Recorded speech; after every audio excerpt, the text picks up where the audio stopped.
Hello guys, it's Spurs 21 here, back with another video for you, and this is my review of last night's Monday Night Football in maybe the craziest game possibly in Premier League history, as Spurs unfortunately lost their unbeaten start to the Premier League season, losing 4-1 at home against Chelsea.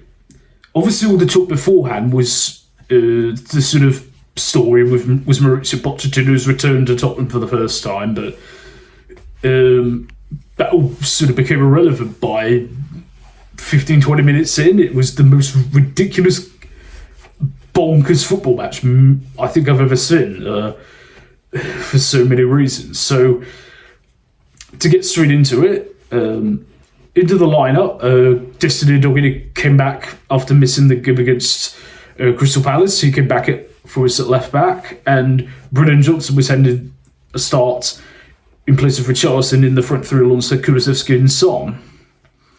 We started off the game fantastically. Within 6 minutes, we take the lead. We win the ball at the pitch. Ball gets blown over to the right to Kulusevski, who cuts it on his left, goes for the shot. He gets deflected in, sends Sanchez the wrong way in the back of the net. We go 1-0 up. Then we break away again. Johnson goes on the left-hand side, crosses it in for Son, who taps him seemingly to make it 2-0, but then it's flagged for offside on the narrowest of margins on the review. It's one of those, it just would help if it didn't take so long to get to the decision, but ultimately the goal gets ruled out and it stays 1-0. Then the first sort of flashpoint begins. Doggy goes in for a challenge on Sterling, wins the ball, but it goes in with both of his feet and his studs up. Gets yellow carded. I mean, it was looked at possibly for a straight, but ultimately it was decided yellow was enough. Then Sterling has a goal disallowed. He takes it, twists it, turn past Porro, but it flicks it back off his hand into his path before he puts it in past Vicario. So that goal gets ruled out. In the course of that, Romero appears to kick out at Colwell in the middle of all that fracas, but that's ultimately not acted upon. Then Chelsea work it well for there's a whole fracas as the ball gets cleared from the box. It falls out to Caicedo, who fires his shot into the bottom corner, similar to score, but again it gets disallowed for offside.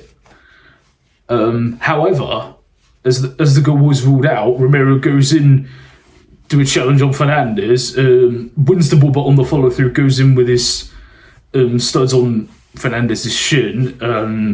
Ultimately, that results in Chelsea getting a penalty. Romero being shown a straight red card for, which puts us down to 10 men. Paulo puts the penalty to make it 1-1, and the tempers just keep flowing the rest of the first half. There's an incident with Reece James with a possible elbow. There's Colwell again, has a scrap with Emerson Royale. So eventually, after nearly an hour on the field, we go in at half-time at 1-1.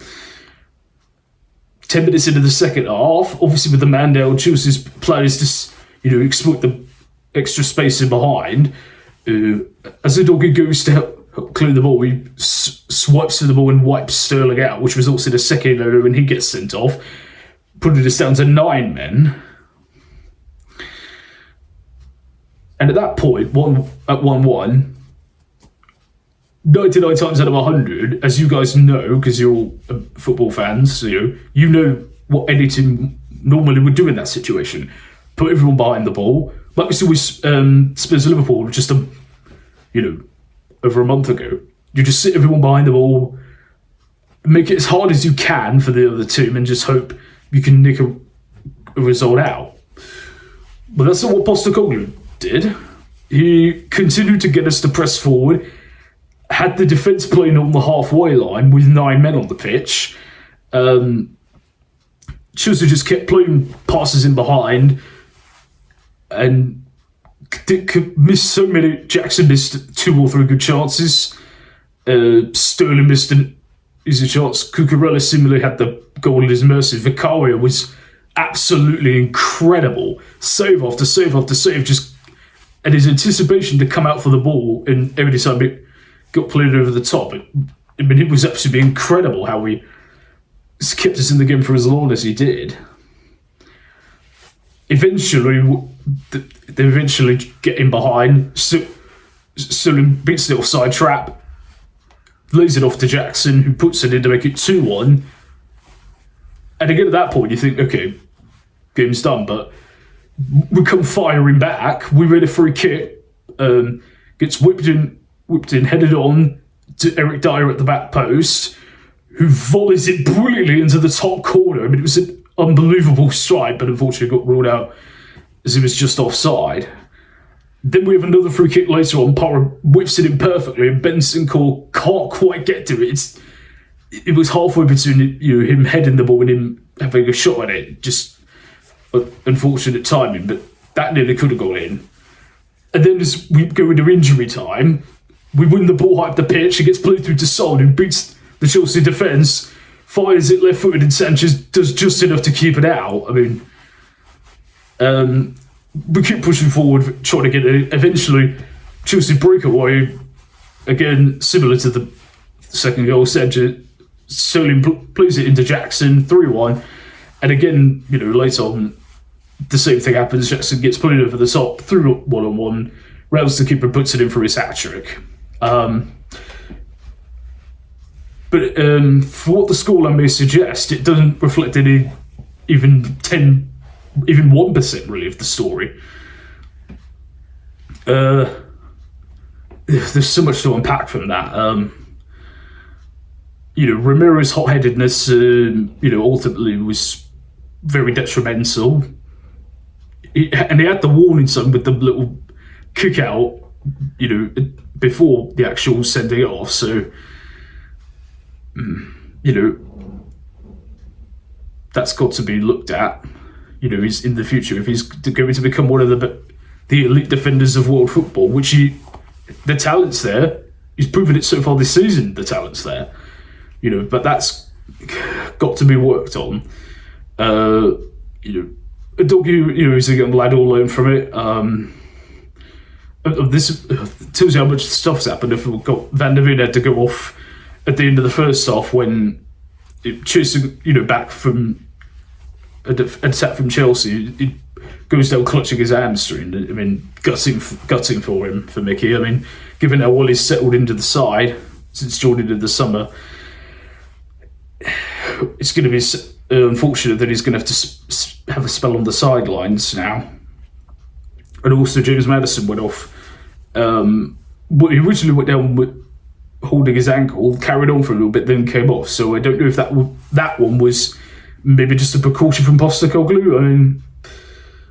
I mean, certainly I hope so, because he's the creative genius of this side, so we can't afford to be losing him for any length of time. The whole of that second half, after we went down to 9, the constant pressing up, the constant attacking, as I said, Postecoglou point blank refusing to let us sit back, is extraordinary. I mean, can you, if anyone's known of another situation like it, please say it or let me know, because I've never seen that ever before. And for arguably as crazy as the plan was, it almost paid off. As I say, goal disallowed from Dyer, Bentancur would have got some right at the end. I mean, we nearly got something from the game with 9 men on the pitch. And as I said, the scoreline flatters to deceive a little bit, But you know what? There's nothing to be too disheartened about, The sky's not falling, the world hasn't ended, the season isn't over. We just pick ourselves up and we move forward now. And, we've still got one game to go before we go to the international break, which is Saturday away at Wolves. Obviously, the cue now is going to be for that game. Obviously, with Romero and Van der Ven both out, Eric Dyer surely comes into the team, and probably so does Ashley Phillips, the lad at centre half who we signed in the summer from Blackburn. You know, it's going to be a big opportunity for him, but you know, hopefully he steps into the task and takes it. With Madison somewhat questionable, how does that change up? You know, does who comes in? Does maybe do you switch the midfield and maybe put Højbjerg in there? Do you trust Bentancur's fitness now to put him in from the start? So you know, but you know, it's what Postecoglou. You know, I trusted him. You know, and to figure that stuff out. And the interview he had after the game, where he point blank refused to just blame other things for us losing the game, unlike certain managers would do. You know, it number one shows his class as a person, and it shows it doesn't dwell on what's happened in the past. He looks forward on the future, and that's what we're going to do. So, like I said, there's no reason to feel like everything's just ended there. There's still a long. The Premier League season's a marathon, not a sprint. It's been a great start for us. I mean, we hit a roadblock Monday night, but it's going to be now. We're going to see, how we can respond from it. So we just pick ourselves back up. We go to Wolves Saturday. We're going to win there, and we're going to see the national break with some good momentum. So yeah, a lot of extraordinary things. What did you guys make of everything? The incidents, the disallowed goals, the injuries, the result. What do you think for Wolves on Saturday? How are you feeling about it? Leave all your thoughts and stuff down in the comment section below. If you're new to this channel, hello, don't forget to click like, share and subscribe, and turn the notification bell on. That way you'll always know when a new video comes out. Thank you for watching, guys. I've been Best of Solomon. I will see you soon, and as always, come on you Spurs.